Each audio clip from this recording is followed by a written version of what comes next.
Hello everyone, Micah Barga here, and I'm getting ready to speak at the college I graduated from in 2013 with my Associate of Applied Business degree in Computer Information Technology and/or Computer Games and Simulation Programming and Design. A mouthful, I know, but I don't know how else to shorten that. Anyway, the event's not happening right now. I showed up an hour early. I'm just here to help inspect, like making sure everything's inspection, just making sure everything's set up and functioning like it's supposed to and everything, all that. I'm not gonna show all that, so let's cut to the chase, shall we? This thing on? Alright. So this is a PowerPoint presentation I put a little together to kind of help you guide what I went through being on the autism spectrum. So, growing up, I was diagnosed at the age of 4, and back in those days, there wasn't a whole lot of awareness and support, and that often led to people misunderstanding certain things I said and did that they weren't used to. It wasn't until I was 16, until my sophomore year, while I was in my sophomore year of high school, when my mom here in the audience one day mentioned that I had what she called back in the day autistic tendencies, which just meant that I had the tendency of autism. It wasn't until I was 21, while in my third year at Edison, by the way, when I found out my real diagnosis being high-functioning autism. That's how it was classified back in the day. And at the same time, I found out the real struggles I faced regarding communication, reading body language, and other things related, as well as enjoying routine and certain interests, that sort of stuff. Whenever I'm embarrassed or if I'm overwhelmed, I often will just zone out, as they say. Moving on. When I was in high school, when I was in public school, I was on what's called an Individualized Education Plan, or IEP for short. That actually followed me here into college, and there is a service here at Edison where you can meet with a coordinator. They'll help you set up certain accommodations you need. For me, it was just taking quizzes and tests in a more isolated classroom, usually quieter, and I also have an aide or another teacher read the questions to me.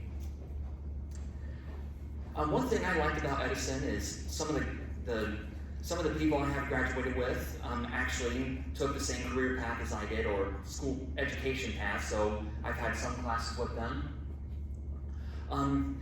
Tutoring is available in the library on down that hallway. I don't know if it's still there or not. Yeah, I can't tell you how much has changed with this school in 13 years. And I will admit that there have been times where poor feedback was given. My apologies if that didn't come out right. Okay, so what I'm doing now is I'm currently working as a crew member at the Greenville Taco Bell restaurant. I've been there 16 years. I myself didn't think I was going to be there.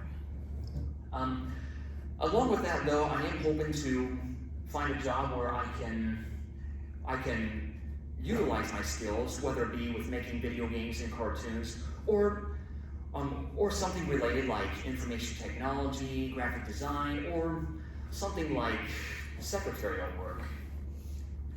Along with my video game and cartoon development path, I created my own series called The Adventures of Micah. I actually have it on my shirt here, if any of you see it. Got it sign on the back. I'm hoping to make this into an actual series someday, with the goal of getting video games, movies, and its own television series made. I'm also doing some public speaking and advocating, like what I'm doing now. I've done some of this already prior to this. I'm sure you've all heard Christina mention earlier how I was on a couple radio shows and a podcast. And I'm doing this in hopes of spreading awareness for autism. The more awareness we spread, the more inclusion we get. And the more inclusion we get, the more understanding and support that we can spread, especially for employment, because there are a lot of employers who seem to overlook the challenges that we autistic people face. And again, I'm sorry if this doesn't come out right. don't quote me on this, but 85% of autistic people are unemployed. That's a pretty alarming rate if you ask me. And we gotta get that number down. And here's some, well, yeah, that'll be for later, so I'd say I'm done talking. My mind's going blank, so I'm sorry. So if you guys have any questions, if you want to ask questions, I still got another several minutes, so if you guys want to ask questions, you can do that. Well, actually, real quick, I should have warned you before I let you loose to Micah. He does like to record himself with his presentations, so he is recording right now through his phone. So just for everyone to be aware, we're recording it as well. What was your program here at Edison State, and what was your favorite class? The program I was in was called Computer Games and Simulation Programming and Design. And I need a little bit to think on what my favorite class was.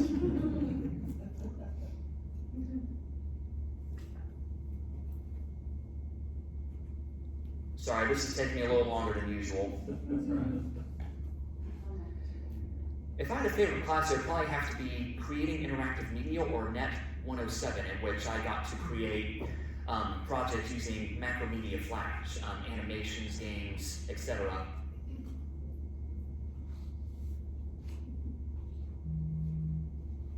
I don't have a question, but I just want to commend you and say thank you for, for all that you're doing as an advocate for this. I have several who fight the fight as well, so thank you. Oh, you're welcome. Well, Micah, would you be able to share with us some other positive experiences or points that you had while attending Edison State? Well, for trigonometry, that was one of the classes I struggled in. There were a couple of times or so where I addressed my concern of failing to my professor, and he says to me, don't worry about your grade, just worry about learning material. Well, I'm glad you were able to receive that good encouragement there. That's awesome. How was your social life while you were here? Did you have friends that you hung with and went to classes with? Social life question. Yes, there are some classmates and even professors that I'm actually friends with on Facebook or following on Instagram.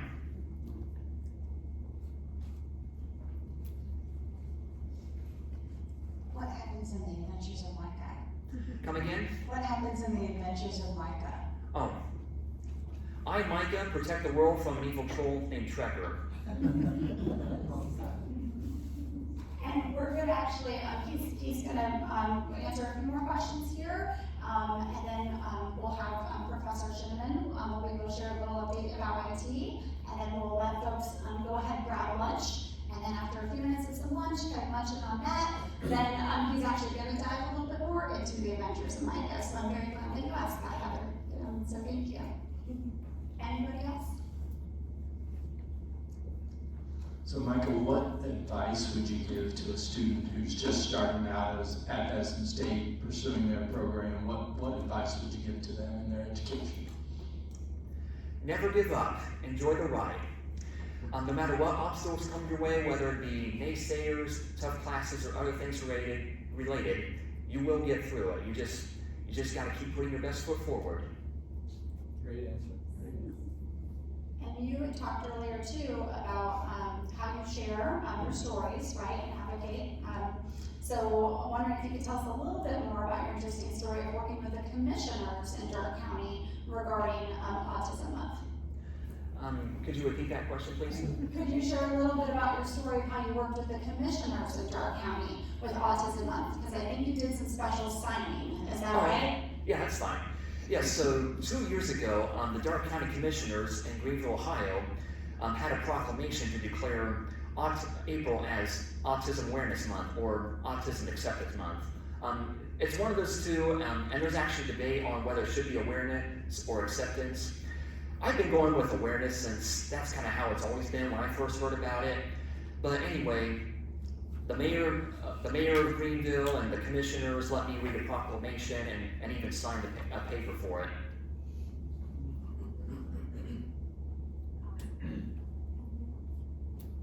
Can you further that just a little bit with what they're doing in Dark County, the lights and? Okay, so, yeah, the city of Greenville, which is about maybe 20, 30 minutes away from here, has actually lit up their town blue with blue light bulbs, which indicates autism awareness.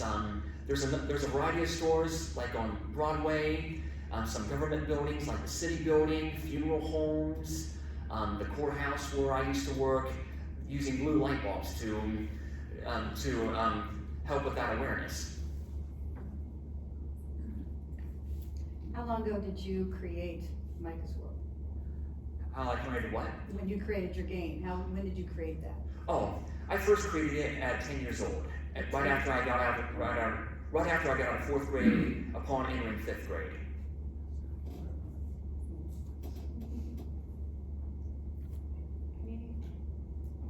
Any other takers for another question?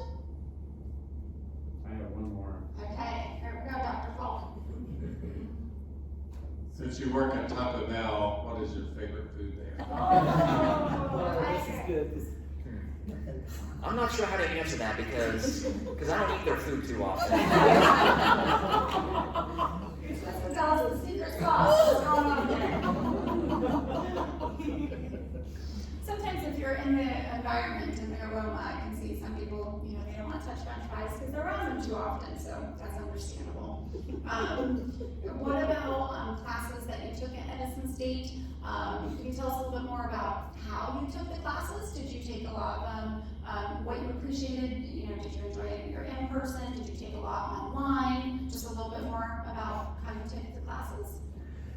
Well, for Capstone Project, whom Rebecca here was my professor for, we had 3 or 4 in-person sessions. I believe they were WebFlex, but other than that, all my classes were in person. Yeah, some were at the Greenville campus, and then some were here at this main campus. And then it's been a little time, not too much longer, a minute ago, where you did that capstone project for Professor Shinneman. Do you have a memory, something you could tell us about what that project is about? Oh, sorry, I thought you were talking to Rebecca. If I recall, a capstone project, I believe, is mainly career-based, kind of preparing you for the workforce. I know during my days, to get my degree, it was either take the capstone project class or do an internship. I was first enrolled by my academic advisor, who is retired, by the way. She enrolled me in the internship, but due to insufficient programming language I had back in the day, I was not eligible for it, and so I had to take the capstone project instead. So in conclusion, it was either the internship or capstone project in order to earn my degree. Did we work with Emerson back then, which would now be Copeland? I can't remember what projects we did the year that you graduated. Do you remember? I remember you showing me a video. I think his name's like Paul. I think he had I remember there was a day where he found out he had cancer and only had 3 more months to live. I think it starts with a P. Randy Posh. Yes. Randy Posh, so we would have read that book. I'm just wondering what company we might have worked with at that time, but I can't remember. Well, if I recall, he was actually involved with this program that I worked with in Programming Logic and Design, CIT 111. In that class, I worked with what was called Alice. It's used to help make video games, animations, all with 3D models. If I recall, I don't know if he was like the developer or just part of the team for that piece of software. Yeah, so that's actually a really good book. It's called The Last Lecture by Randy Posh, and he was a professor at Carnegie Mellon, and he came up with Alice, which is a way to teach programming without the technical stuff, at least at the beginning. So pretty groundbreaking because programming is really important in our industry and in our world, and people are very much intimidated by it. So he was making this groundbreaking, all these strides, and then he ended up with pancreatic cancer. So he has since passed away, but wrote a really special book, and I think, you did enjoy that book. That's why we watched the video, his actual last lecture, and then we read the book. post. Thanks. All right.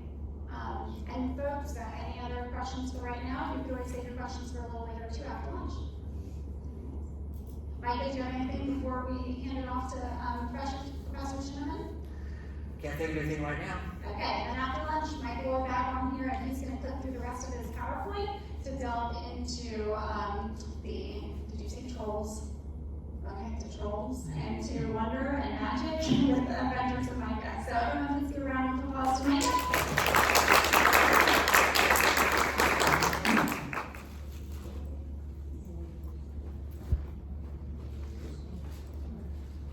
This is one of my first games that I've planned since I was. This is one of my first video game projects I had planned at the age of 10, when I first started realizing my dream of making video games. There is music and sound in this, but I'm not sure if I'm allowed to enable the audio here on this laptop or not.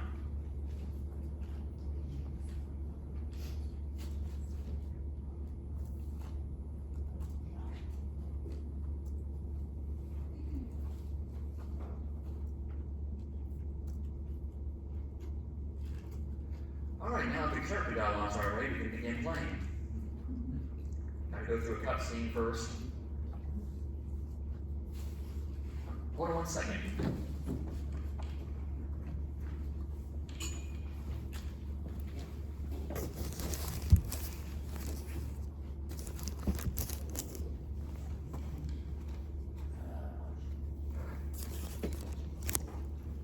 Sorry, little technical difficulties.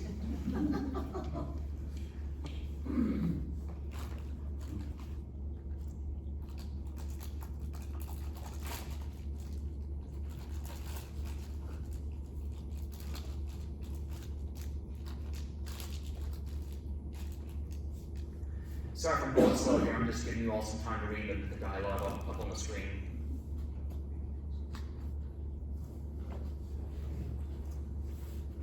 And this is where the fun happens.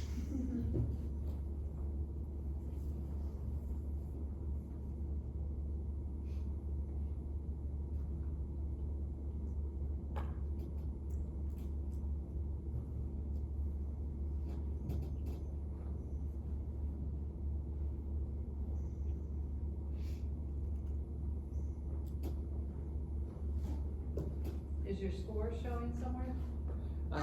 This game does not keep track of score. Okay.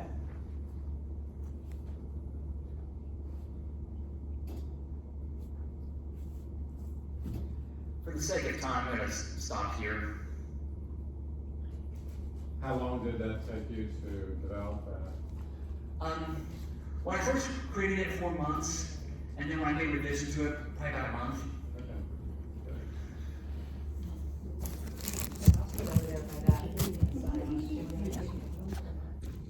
Sorry, my phone just doesn't want to stay up.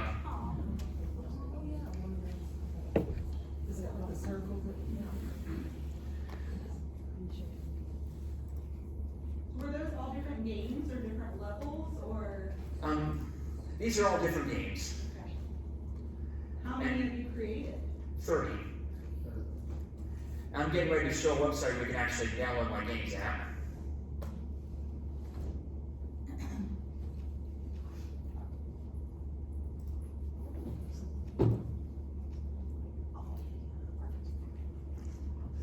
So, if you want to download my games, you can go to this website here, the Game Jolt one.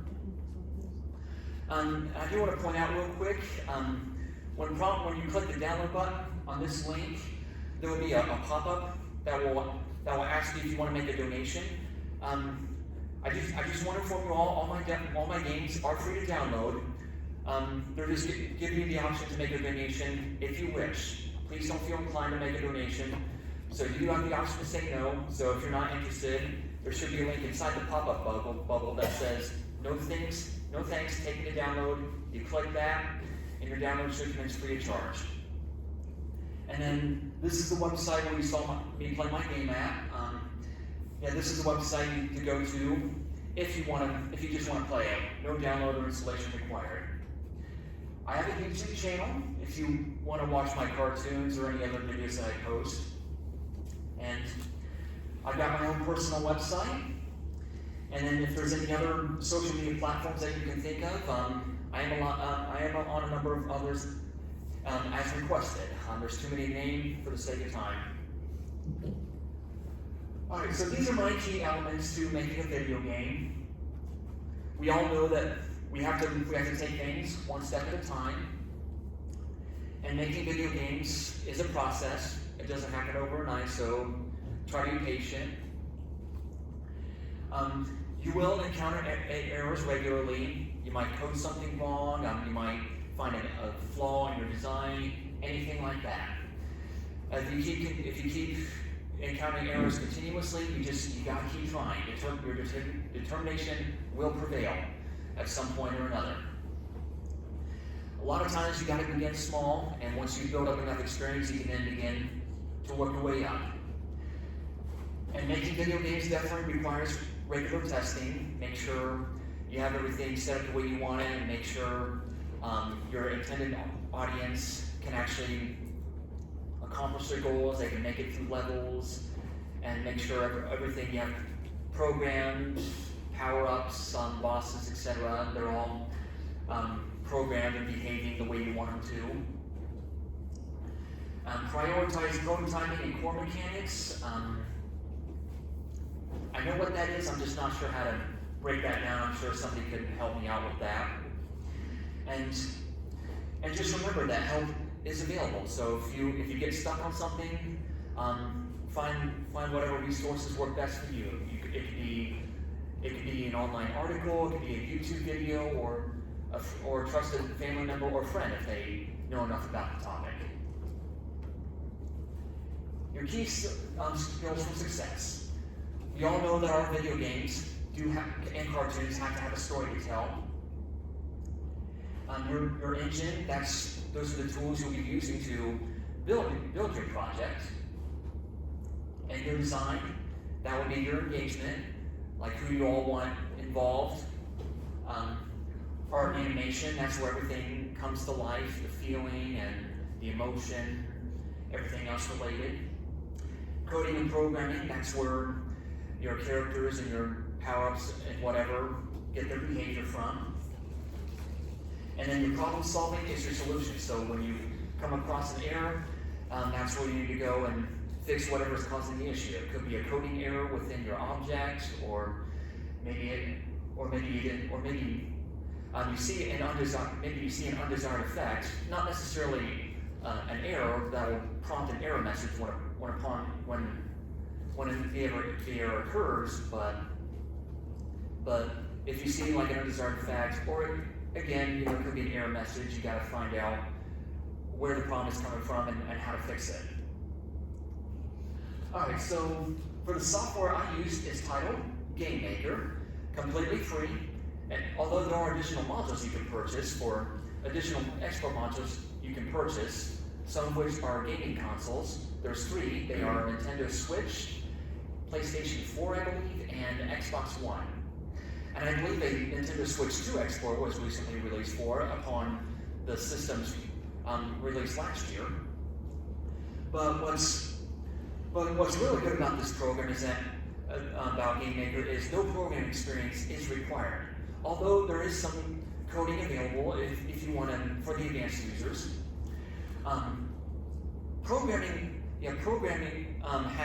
uses different languages. One of which I've worked with here at Edison is C++. It's its own coding or programming language, the C++ language. I've also worked with C#, that's its own language. Game Maker has its own called Game Maker language, or GML for short. And it's split into 2 different sub-languages. GML Visual, that's the drag and drop interfaces, that's why Game Maker does not require programming experience. And then there's GML Code, that's where you type everything out. Other sites, GameDev.net. I still got the flyer to the program that I was in during my time here at Edison, which on the back shows a list of all the classes I was required to take. It was this flyer that I found out about this website, as well as another called got my software, which is now known as game developer. Game dev allows you to export your games, and you can do blogging on it, post articles. From what I see, it's just like LinkedIn. Who on here use LinkedIn? Okay, so a number of you. So from what I see, it's just like LinkedIn, but entirely focused on the gaming industry. I will warn you that this site has made a lot of changes to their site, and I think it's still under construction, so things are kind of a mess on it right now. And then game developer, like I pointed out earlier, that's basically just where you can share articles you've written yourself.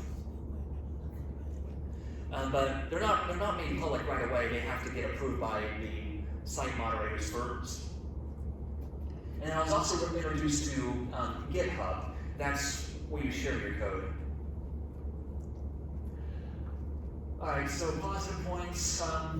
Like I mentioned earlier, one of my favorite classes was Creating Interactive Media, or Net 107. Edison, I thought, was affordable.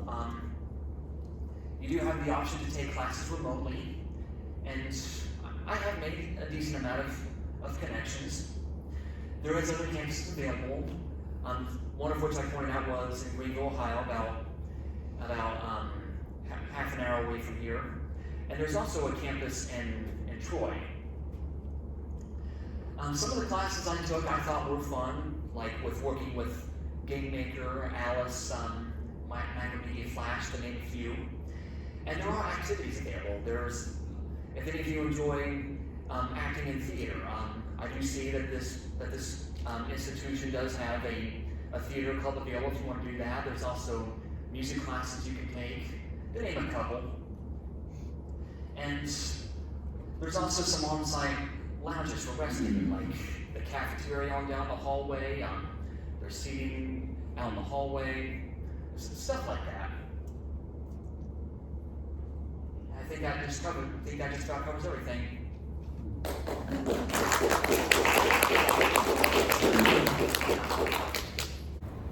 And that's a wrap. And what an experience it was. If it could happen to me, it can happen to you. See ya.